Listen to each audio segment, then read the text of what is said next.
Hi, I'm Rahul. Today I'm going to describe you the summary of the chapter The Book That Saved the Earth from Footprints Without Feet, class 10th and chapter 10 also. Guys, this story is just is a stage show. Yeah, a stage show in 25th century, and the matter which is presented there on the stage that belongs to the matter of 20th century.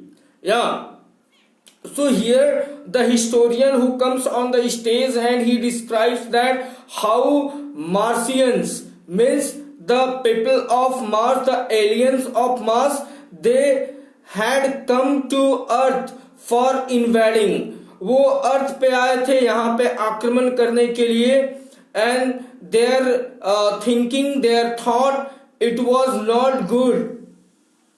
But how one nursery rhyme book whose name was The Mother Goose, ये book ने कैसे हमारे पृथ्वी को, हमारे अर्थ को मार्सियन से शेव किया.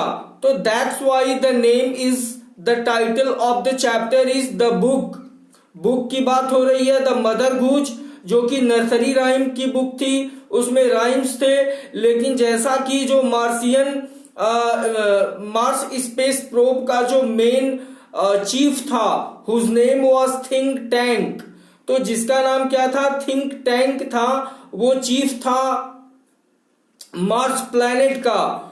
And you know the way he guessed and the way he thought that nursery rhyme Mother Goose, it was the book which was related to think tank and earth people, earthlings.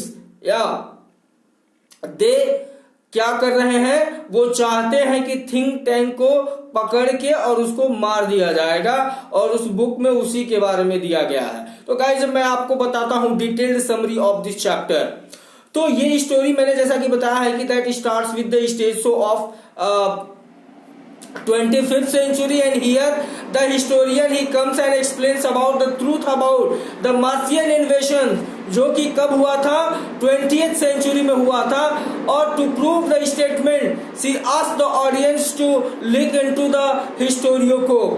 Guys, एक device that can show things happened in the history, और वहां पे बताते हैं अगले ही scene में कि जो दो कैरेक्टर थे, how they are shown, one of them which have a balloon brain, that I have told you. Balloon brain किसका होता है, वो थिंक टैंक का होता है. थिंक टैंक जो कि चीफ होता है मार्स प्लैनेट का, एंड यू नो कि उसका जो हेड होता है वो बहुत बड़ा होता है. It was like what, that like the balloon brain. And guys एक असिस्टेंट होता है थिंक टैंक का, जिसका नाम होता है Nodal, and both of them they are discussing about the plan to invade the earth there. और एक प्रोब, मार्सियन प्रोब, जो मार्सियन स्पेसशिप है, उसको ऑलरेडी अर्थ पे भेज दिया गया है, जहां पे 4-5 मार्सियन लोग, मार्सियन people, they have already arrived on the earth. वो पहले ही आप पहुंचे हैं अर्थ पे, और वो संयोग बस, इट वॉज फॉर्चुनेटली और अनफॉर्चुनेटली, वो कहां चले गए थे, they had entered in the library of the earth. And उसके बाद when they entered in the library of the earth, पहले तो वो देख करके बोलते हैं कि व्हाट आर दिस थिंग्स, क्योंकि लाइब्रेरी में बहुत सारे क्या थे, many books were there in the library. That's why they could not guess that what sort of this things are. They connected to the chief of the Mars planet who was think tank, and think tank जैसा कि वो अपने आप को describe करता है कि वो दुनिया का, वो मतलब वर्ल्ड का सबसे ज्यादा, और वो पूरे उसके जैसा कोई नहीं है. He is the most intelligent and most powerful. और वो बताता है कि they are not books, they are what, sandwiches. तो वो बोलता है कि तुम लोग उसको टेस्ट करो, just eat it and tell me they are sandwiches और नॉट. तो बारी बारी से जो लोग होते हैं वहां पे क्रू मेंबर, वो एक दूसरे को कमांड करते हैं कि just take it and eat that, taste that, either it is sandwich और व्हाट. लेकिन जब वो उसे खा नहीं पाते हैं, it was so hard to chew, then they told that no, it is something communication device like there is something to listen. Then think tank commanded them, think tank उनको कमांड देता है कि अब तुम लोग क्या करो, इसे सुनो। शायद वो कुछ बात कर रहे होंगे किताब। बाद में वो अपने कानों के नजदीक ले जा करके they try to listen something, they try to get the communication of the matter of the book, but they could not listen anything and later it was corrected that this devices are not to listen, they are for reading. और बाद में पता चलता है कि ये सुनने के लिए नहीं है, पढ़ने के लिए है। और सडनली एक उनको किताब मिल जाती है जिसका नाम होता है, वो नर्सरी राइम्स की बुक होती है guys. It was the book of nursery rhyme and the name of the book is the mother goose. When they opened the book and started to watch that, first to the picture they found that it was painted and it was made like the boss of the Mars planet who was think tank. उसी के जैसा same to same एक picture बनाया गया था, वैसा ही balloon head and वैसा ही the man like think tank. Then they started to read, वो थिंक टैंक को बताते हैं कि आपका पिक्चर बना रखा है अर्थलिंग ने अपने यहाँ पे, और कुछ लिखा भी है उसके नीचे। तो वो बोलते हैं समथिंग कोड किया होगा, ये कुछ कोड है, पढ़ो उसको। और उसके बाद वो गेस करना शुरू करते हैं पढ़ने के बाद कि आफ्टर रीडिंग इच स्टेंजा, हर स्टेंजा के बाद थिंक टैंक बोल रहा है ओ माई गॉड दे आर सर्चिंग मी, और वो प्लैनेट पे आने वाले हैं मार्स पे, और वो हमको पकड़ करके they are searching.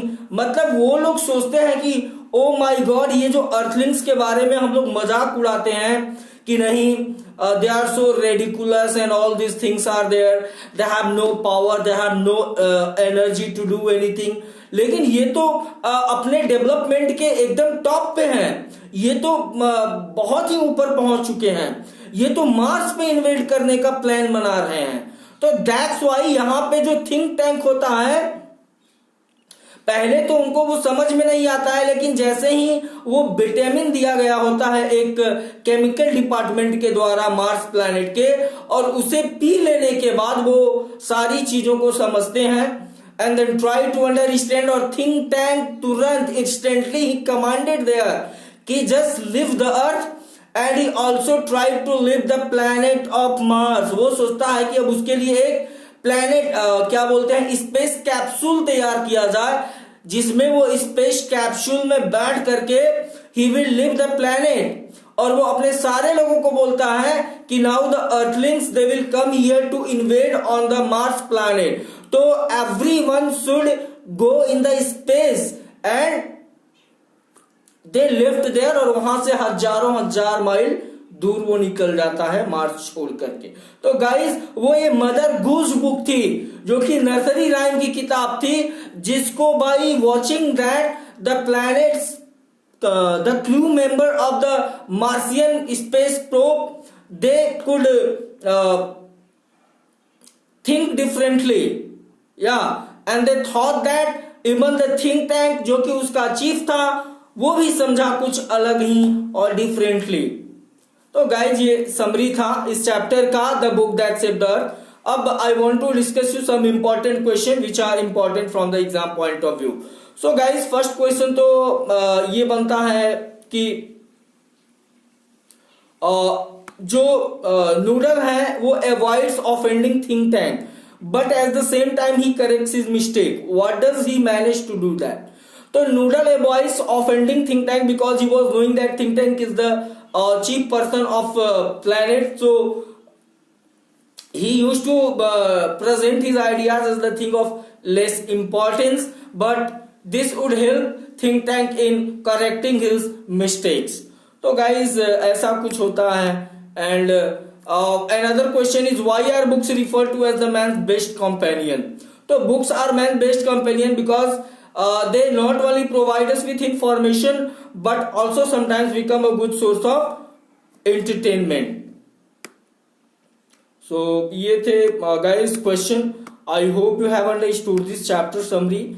If you have not subscribed the channel, subscribe it to get the latest update of the videos. If you have any comment, mention that in the comment box. Okay.